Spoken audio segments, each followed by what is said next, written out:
Hi Year 2s, it's Mrs Pelosi here. So this is our shared writing video and I'm going to show you how to draft a response to Bob's letter that he sent you. I've got my toolkit for success here in front of me so that I know what to include in my letter to make it good, and I'm going to challenge myself, and my challenge this week is to include an exclamation sentence. So remember, when you write an exclamation sentence, it always has to start with either what or how, and it must include a verb in your sentence. For example, what a wonderful day that was, or how lovely you look today.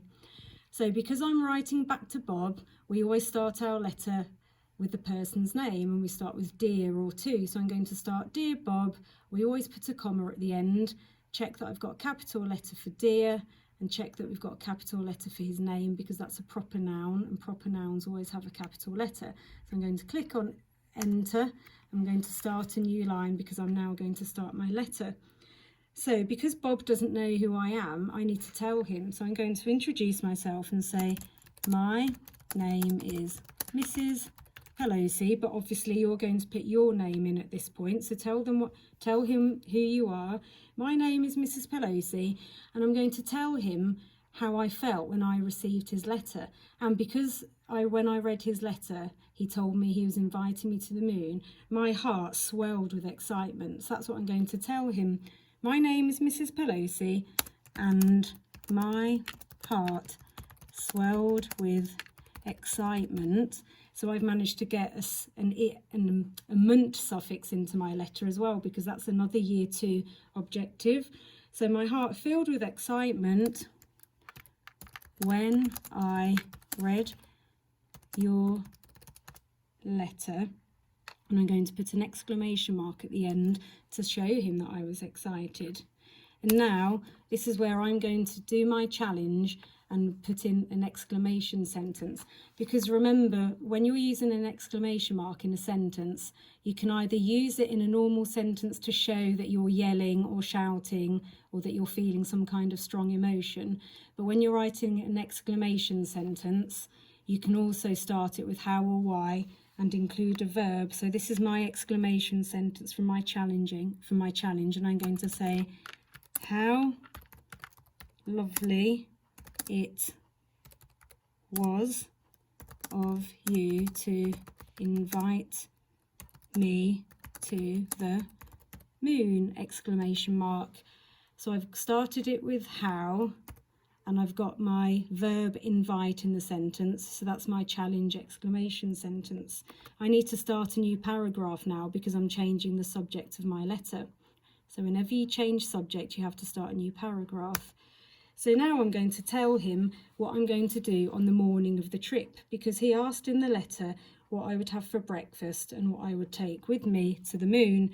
So I'm going to say, on the morning of the trip, comma, because that's the fronted adverbial, so it needs a comma after it, I will have some crunchy, comma, warm toast for breakfast, along with some sweet, sticky orange juice, full stop.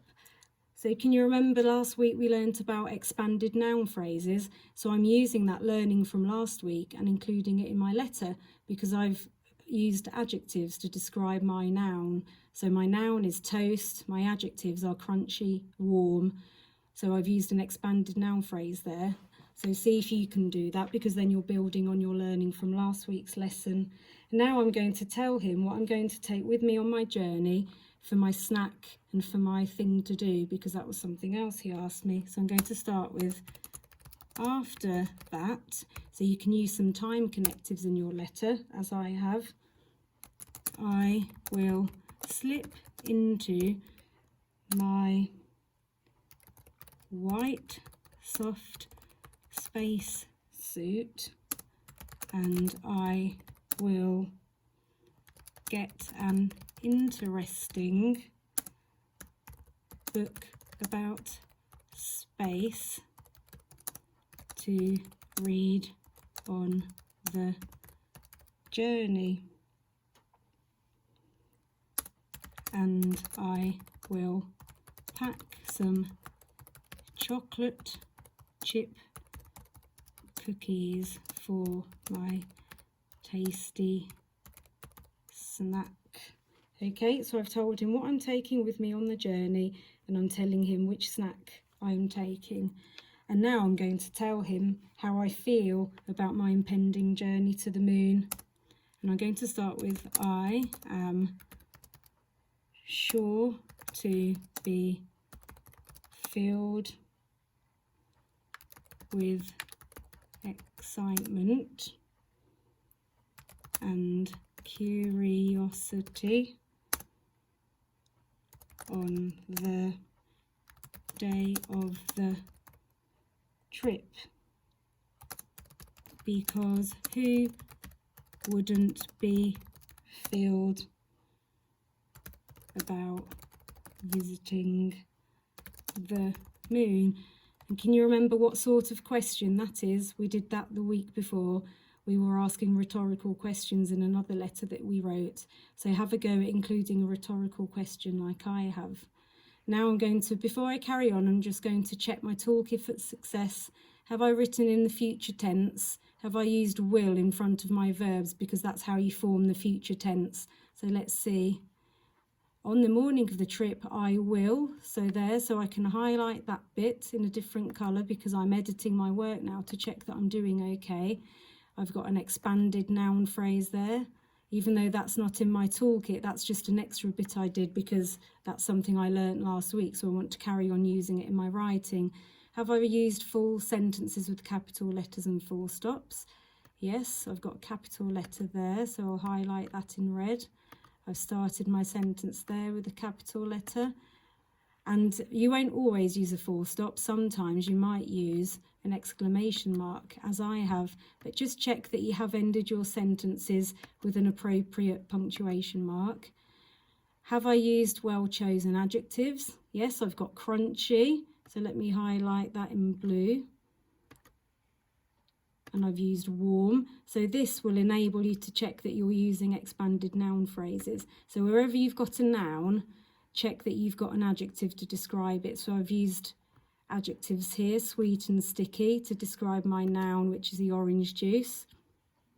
Have I written in the first person? Yep, so I've got I, so I'm doing that properly. And I've even got my challenge. I've included an exclamation sentence up here. How lovely it was of you to invite me to the moon. So let me just highlight that in a different colour.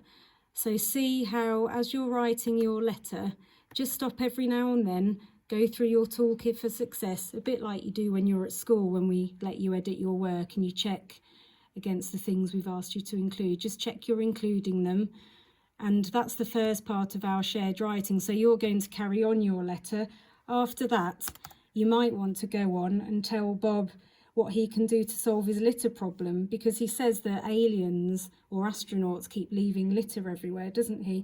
So maybe you could tell him that one way to solve that problem is to get some huge bins and place them around the moon so that the tourists have somewhere to put their litter in. And also, why don't you tell Bob that actually aliens are living on the moon?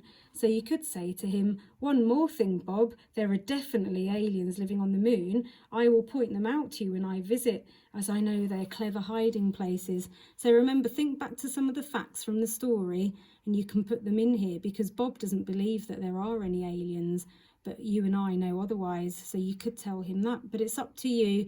Use your plan to help you that you made yesterday, and also use the adjective map that I've included and some of the star words that I've included on the PowerPoint, because that will enable you to use some of the words that you've learnt from the text.